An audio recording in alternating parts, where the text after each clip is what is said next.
Xayrlı kеш яңа атнаны башлыйбыз. ТНВ эфирында Татарстан хәбәрләре вакыты, Душанбе хәбәрләре белән студияда Фәнис Камал. Аларга күчкәнче бу көннең тәэсиренең 100 еллыгы белән бәйле вакыйгалары белән танышыйк. 1923 елның 4 майында Коммунистлар партиясе Мирсәит Султан Галиевны партиядан чыгарган. Аны Советка каршы эш алып баруда гаеплиләр. Шуннан соң Султан Галиевны кулга алып төрмәгә затканнар. Ул соңрак үлеменнән соң гына аклана. 1937 елның 4 майында Үзәк башкарма комитеты президиумы ТАССР Конституциясы проектын хуплаган һәм Кызыл Татарстан, Кызыл Татария газеталарына аны фикер алышу өчен бастырып чыгарырга боерган.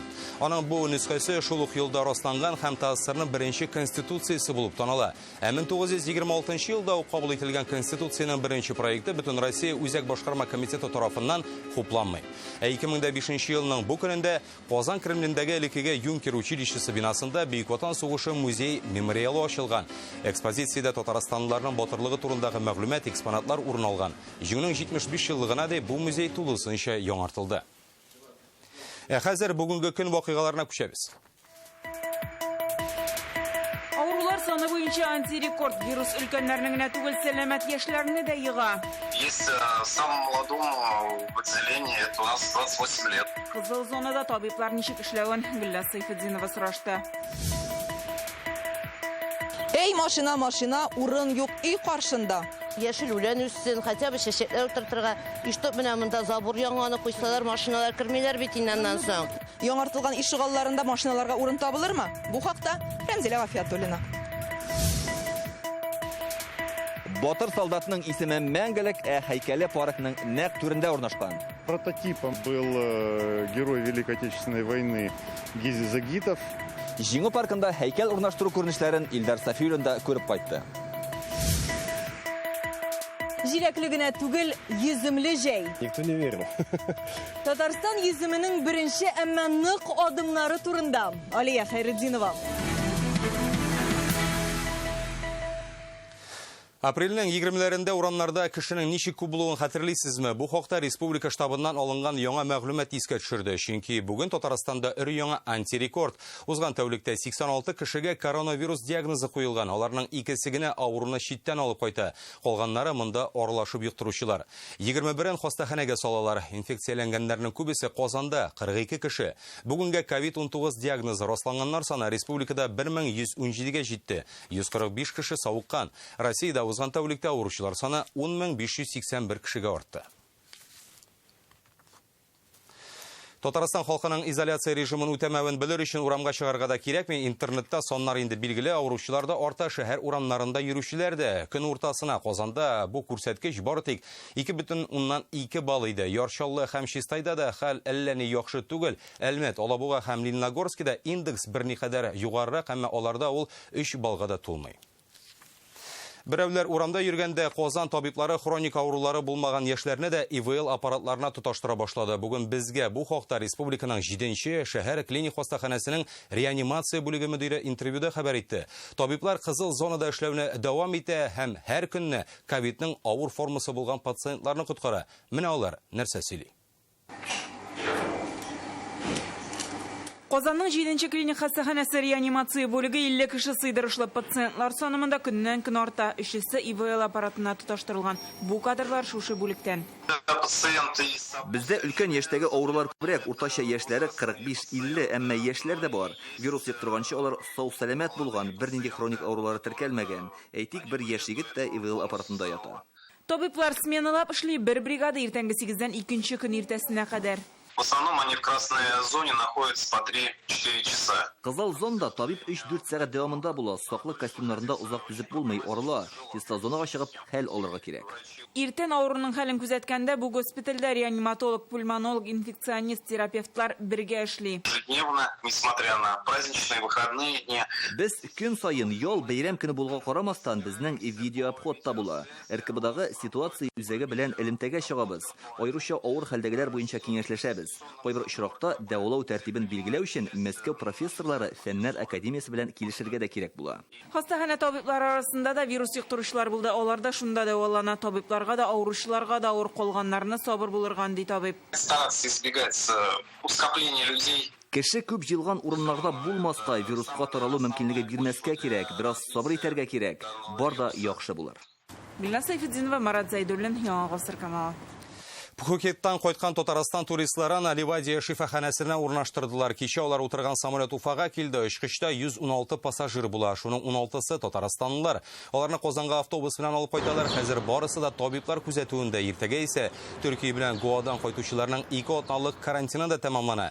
Тестлар оларда вирус булмавын күрсәтте. Бүген Қозанда тагын бер төркем туристларны карантинга урнаштырачаклары да билгеле булды. Олар Берлиндә булучылар.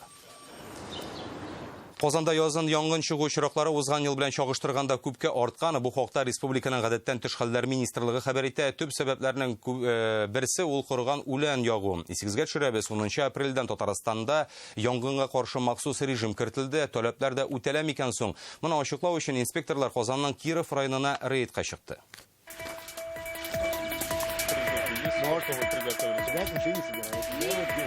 Не только следим, выполняем изо всех сил. Үз изоляциядан тыш янгынга каршы режим шартларында үтиләрме? Инспекторларның чираттагы рейды Казанның Киров районы бакчачылары биләмәләрендә.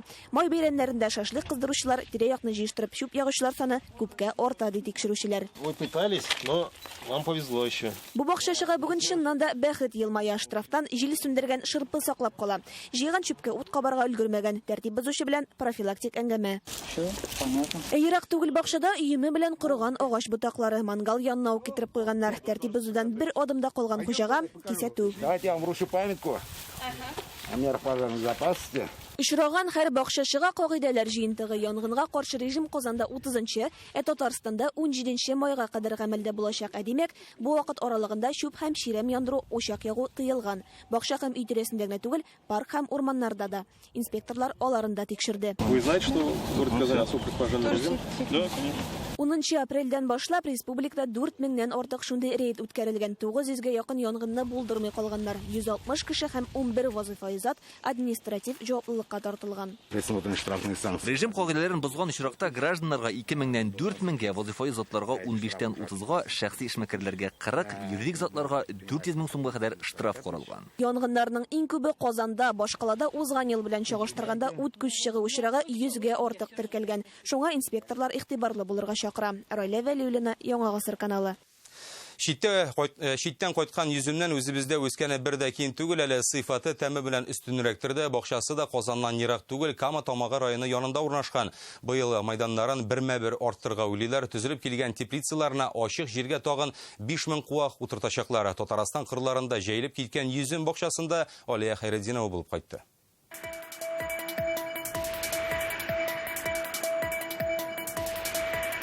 Яфраклары юк, диләкләр юк пока, но берләре чыгып бара уже.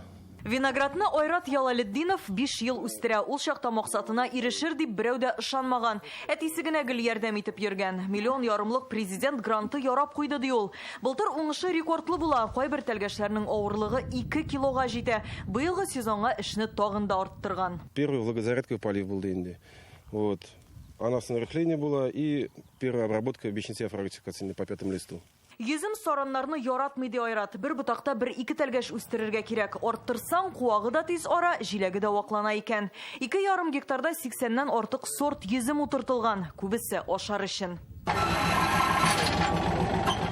Әмінә бу чыкырлар техник сортлар өчен. Бу йөзем төре сок, шәраб өчен шимал. Моннан ерак түгел 3 гектар җирдә өр-яңа теплицаларда төзелеп килә. Бу күләмешне бер үзем башкарып чыгам димә. Менә инде 2нче ел рәттән Айратка дусты ярдәм итә. Ул да элек шәһәр егете булган. Уңыш җыярга бездә планда бер 30 кило примерно бер кустан. Вот.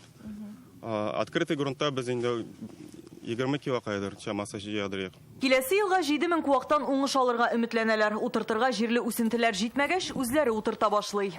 Бу теплицада йөзем агачының 30-дан артык түрі бар. Менә карагыз әле, үсентеләр инде бакчага да чыгарга әзер, тамырлары күренеп тора. Йөзем агачын бакчага май ахыры июнь башында утыртырга киңәш итә белгечләр. Һава температурасы 0 градустан да кимергә тиеш түгел. Ул узган елгы уңышы белән татарстанлыларны шаккаттырган иде. Кама тамагына эш сәфәре белән килгән президент та аның плантацияләрендә булып китте. Айрат әйтүенчә, бар уңышны шушыннан сатып бетерә. Районга килүче туристлар аның җимешеннән беренче авыз итүчеләр була. Шуңа ул быел да сезон ачылып, кунакларны тәмле җимеш белән сыйлармын дип өметләнә. Кама тамагы районыннан Алия Хайретдинова, Данил Филатов, Яңа Гасыр каналы. Машина алганчы коя куясыңны уйла кайбер Европа илләрендә автомобиль сатып алганчы аны кую урынның барлыгы турында белешмә таләп итәләр икән. Бездә исә әлеге ишегаллары тулы. Безнең ишегалды программасын эшләүчеләр шул хакта баш вата. Халыкның тәкъдимнәрен ишетер өчен онлайн лекцияләрдә үткәрәләр. Чираттагысын исә Рәмзилә Гафиятуллина тыңлады.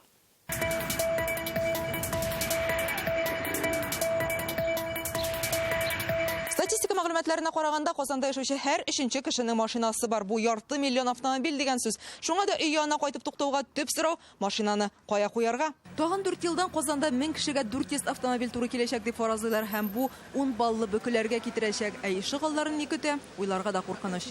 Вопрос парковки для всех жителей, кто захочет, как правило, невозможно. Мест Машина кую урыннарын бөтен кешегә җитәрлек итеп төзү мөмкин түгел. Алар бер кайчан да җитмәячәк. Әйтәләр бит, машина кую урыннарын күбрәк ясаган сайын машина саны артачак кына. Кайбер Европа илләрендә машина сатып алганчы аны куярга урыны бармы икәнлеге турында белешмә таләп итәләр. Табигатьне пычрата, һава суларга урын юк. Балалар өчен куркыныч. Автомобильләрне ишегалларыннан алырга теләүчеләр шундый мисал китерә. Сейчас у них идет активно. Миланда хәзер шәһәр урамнарында велосипедчылар өчен күбрәк полоса эшлиләр. Пандемия шартларында бу аеруча мөһим. Велосипедчылар арасында социаль дистанция саклана. Кошлар сайрый, яшеллек, монда үзеңне авылга кайткан кебек хис итәсең. Губкин урамындагы 6нчы йорт тирәсе бу. Биредә яшәүчеләр ишегалды машиналар белән тутыруга кискен каршы. Аларның юлын менә шундый бетон блоклар белән каплап куйганнар. Губкин урамындагы бу ишегалларын онлайн лекция вакытында үрнәк итеп китерделәр. Халык бер тавыштан тәрәзә төбенә машина куймаска ризалашкан. Киргә, конечно, каршы, шуңа күрә инде без бер кыш көне безгә килделәр программа турысында. Без, конечно, все за, чтобы монда хотя бы яшел үлән үссен, хотя бы чәчәкләр утыртырга, и чтоб менә монда забор яңаны куйсалар, машиналар кирмиләр бит иннән. Бу йортлар безнең ишегалды программасына кертелгән. Ә инде машинасына кадәр 5 минут җәяү йөрергә ялкауланучыларга Колумбия башкаласы мэрының сүзләрен искә төшерәләр. Если ты купил холодильник, Син бит суыткыч я микродулкынлы мич алсаң, миңа килеп аларны куярга фатир сорамыйсың. Миңа урын сорап килерлек булгач, нигә машина алырга? Машина кую урыннарына кытлык мәсьәләсен хәл итүдә муниципаль парковкалар ярдәм итәчәк. Кич белән алар буш, шуңа да бу мөмкинлектән якын тирәдә яшәүчеләр файдалана ала. Һәрхәлдә хакимияттәгеләр шундый тәкъдим керткән. Ишегалларын яңарту буенча киләсе лекциядә исә балалар мәйданчыклары турында сөйләшәчәкләр. Ул 8 майга билгеләнгән. Рәмзилә Гафиятуллина, Игорь Романов, Яңа гасыр каналы. Татарстанның төзелеш министры булып эшли башлауына 100 көн, яңа җитәкчегә бу вакыт эчендә нинди мәсьәләләрне чишәргә туры килә һәм белгечләр фикеренчә ул моны ничек башкарып чыга. Бу хакта тулырак Реальное время интернет газетасыннан укыгыз. Шәһәр хакимиятен көтеп тормаган ишегалдын үзе проектлаган Әлмәттә яшәүче Артур Хайбуллин үзе яшәгән йорт һәм ишегалдының HD форматта дизайнын ясый. Ул шул рәвешле бу йорттагы проблемага игътибар җәлеп итмәкче. Монда балалар мәйданчыгы машина юлына терәлеп үк тора. Хәзер биредә яшәүчеләр үз тәкъдимнәре безнең ишегалды программасында исәпкә алыныр дип үмитләнә. Глаз да глаз с детьми проезжая часть, мы в страхе. Виктория Красильникованың 3 баласы бар. Ишек алдына уйнарга сирәк чыгабыз ди, чөнки юл якын, куркалар. В соседние дворы ходим. Күрше ишегалларына йөрибез. Кайдан инде балалар мәйданчыгы бар, шуларны эзлибез. Оскар, не выходи на дорогу. Тукай проспектында урнашкан бу 25-нче йорт шәһәр уртасында диярлек. Машиналар җилдерәләр генә ди, күршеләре дә. Авария, по-моему, уже 3-я. Биредә 3 тапкыр җитди юл һәлакәте булды. Шушы балалар мәйданчыгына машиналар очып кирсә дип куркабыз. Бик куркыныч урын. Вот это ограждение будет вдоль всей улицы, оно порядка 2 метров. Аларның күршеләре Артур Хайбуллин бу проблеманы мәшушлай капкалар урнаштырып шишеп була ди. Ул ишек алдын ремонтлау буенча 3D проект ясаган. Йорт диварында Габдулла Тукай сүрәте, воркаут, балалар мәйданчыклары, Тукайга һәйкәлдә булачак. Автор фикеренчә, аның проекты Габдулла Тукайга багышланган әдәби ишек алдының дәвамы булачак. Биредә ял итү урыннары, утыргычлар, бик шаирның һәйкәле дә шушында урнашкан. Әгәр дә тормышка ашысалар, аларның ишек алды аңардан нибары 200 метр ераклыкта булачак. На сам эскиз ушло. Эскизны ясар өчен берничә көн кирәк булды. Ярты ел элек идеясы туган иде. 10 көн күршеләр белән киңәшләшүгә китте. Бу йортка 50 ел бер тапкырда капремонт ясалмады ди биредә яшәүчеләр. Берничә тапкыр халык контрольнә дә язганнар, файдасы гына тимәгән. Бу проект получился бик яхшы, конечно, и матур бит ул. И кешегә вот бөтен дворга, конечно, жительләргә ошаган. Артур һөнәре буенча маркетолог бу идеясын тормышка ашырыр өчен 3D проектлау һәм дизайн программаларын үзләштергән. Аның тәкъдиме түрәләргә дә ошаган. Отправил я главе в Инстаграме. Шәһәр башлыгына, торак-коммуналь хуҗалык департаментына проектымны юлладым. Безнең ишегалды проектына да тәкъдим иттем. Быел бу йортка капремонт ясаячаклар, ә ишек алдында ремонт киләсе елга көтелә. Артурның проектын һәм халык фикерен безнең ишегалды проектында да кулланачаклар. Әлмәттән Филүзә Хәмидуллина, Эрик Хәбибуллин, Яңа гасыр каналы. Сіз Татарстан хәбәрләре программасын карыйсыз алдағы минутларда. Батыр солдатның исеме мәңгелек һәйкәле паркның нәкъ түрендә урнашкан. Прототипом был герой Великой Отечественной войны Гизи Загитов. Җиңү паркында һәйкәл урнаштыру күренешләрен Илдар Сафиуллин да күреп кайтты.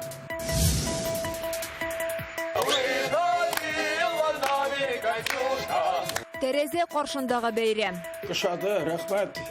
Рәхмәт сез барыгызга да. Җиңү көне алдыннан ветеранны котлауны Фәрүзә Мәҗитова күрде. Ауырлығы 3 тонна, бейіклігі 9 метр Қозанда совет солдатына бағышлап ясалған яңа һәйкәлне ачарга әзерләнәләр. Бүген аны Җиңү паркында махсус нигезгә урнаштырдылар. Сын Гази Захитовка охшатып эшләнгән һәйкәлне Смоленскида ясаганнар. Аны өскә урнаштыру өчен бүген нинди алымнар кулландылар? Урынында нык торсын өчен ничек беркетәчәкләр? Илдар Сафиуллин күреп кайтты.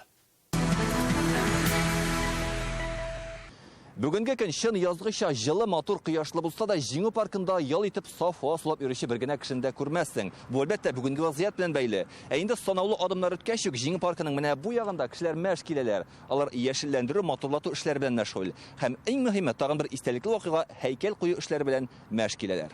Менә ул Гази Захитов образын күздә тотып ясалган һәйкәл. Җиңү паркында аны куя торган нигез ныгытылган. Анда күтәргәнче аны махсус сыйкча белән эшкәртәләр, тутыкмасын өчен. Шуннан соң аны саклык белән бау эләктерәләр.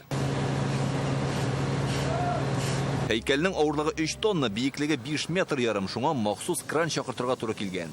Рузап кранда күптән эшләй, ләкин һәйкәл күтәргәне булмаган. Авыр түгел инде, менә килдек. Кранны куйдым. Грузны менә күтәрдем. Авыр түгел. Сыннан ничек куюларын аның авторлары күзәтеп тора, аны 3 ай дәвамында Смоленскида иҗат иткәннәр.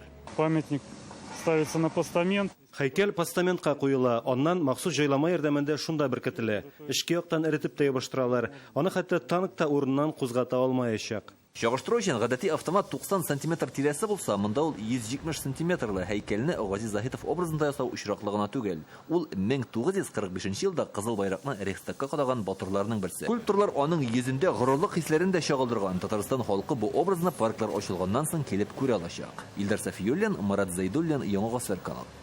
Быел беренче тапкыр ветераннар парадка бармый, Җиңү парады ветераннарга киресенчә үзе килә. Алар өчен иң мөһим бәйрәмнең тантаналары башланды инде. Агитация бригадалары фронтовикларны ишек алдына килеп махсус котлый. Бүген ветеран Галимҗан Гыйләҗевнең хәлен белделәр. Үз изоляция шартларында оештырылган бәйрәм мизгелләрен Фәрүзә Мәҗитова күреп кайтты.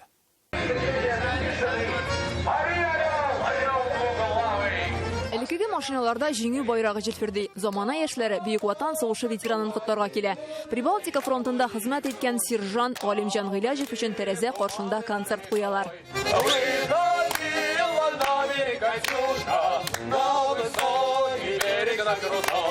Ветеран Галимҗан Гыйләҗев тамашаны 5нче каттагы фатиры балконына күзәтә. Үз изоляция булмаса, ул бәлки үзе артистларга кушылып бир дә иде әле. Тәртипне бозарга ярамый ди. Фатирыннан гына кул чаба. Шунда инде без тоже уҗида бит без алып киттеләр. Вот әле уҗида тулмаган иде. Вот анда инде уҗида тулды армиядә. И кинеш берик алганда катнаштым мен анда. Шады, рәхмәт. Галимҗан Гыйләҗевка бүген җиңүнең 75 еллыгы медален президентның котлау хатын тапшырдылар. В честь 75-й годовщины победы в Великой Отечественной войне вам вручается вот удостоверение. И здесь 2 открытки. Здесь очень хорошие слова написаны. Бүләкләре арасында монысы иң яңасы.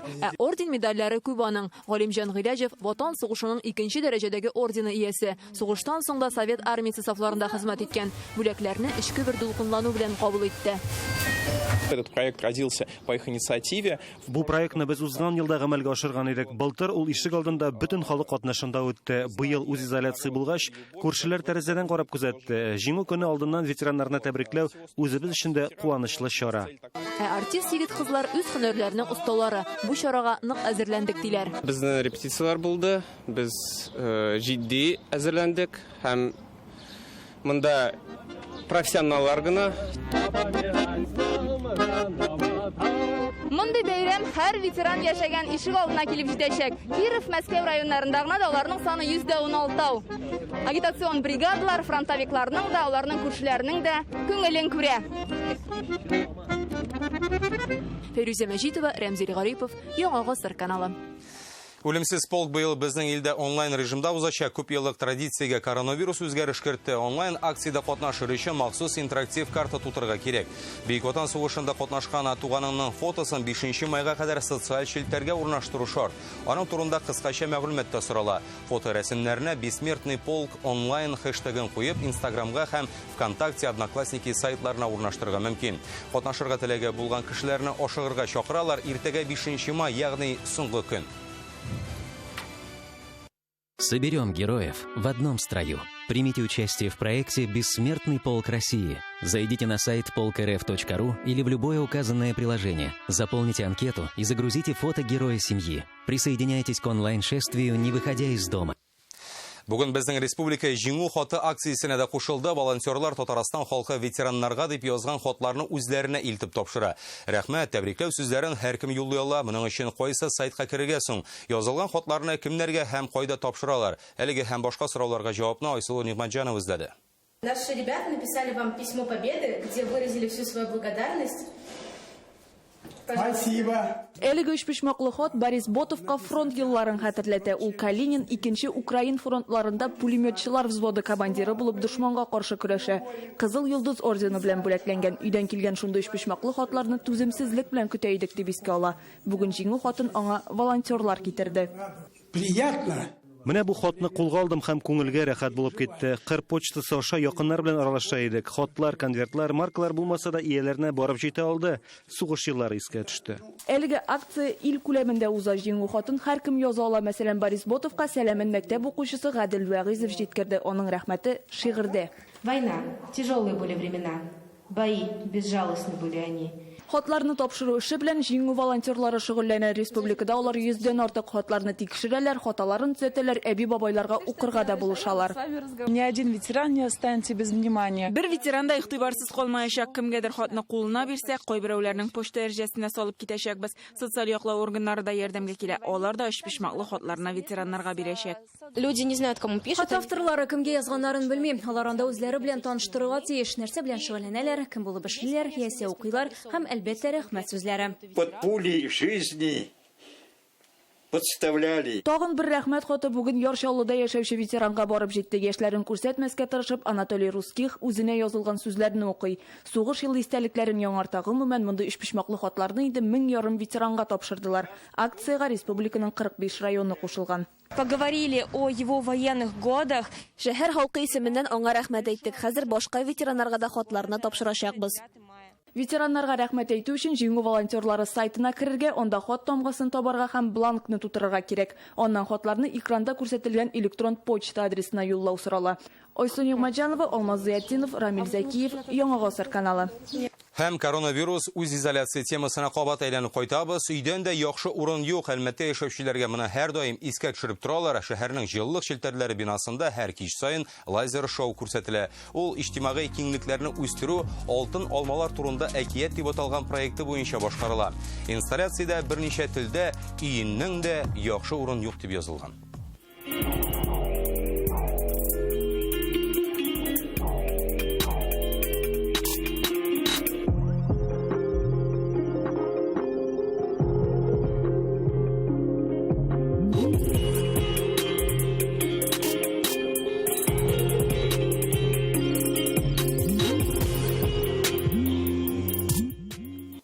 Әлеге саатка менә шулар иде. Сәламәт булыгыз.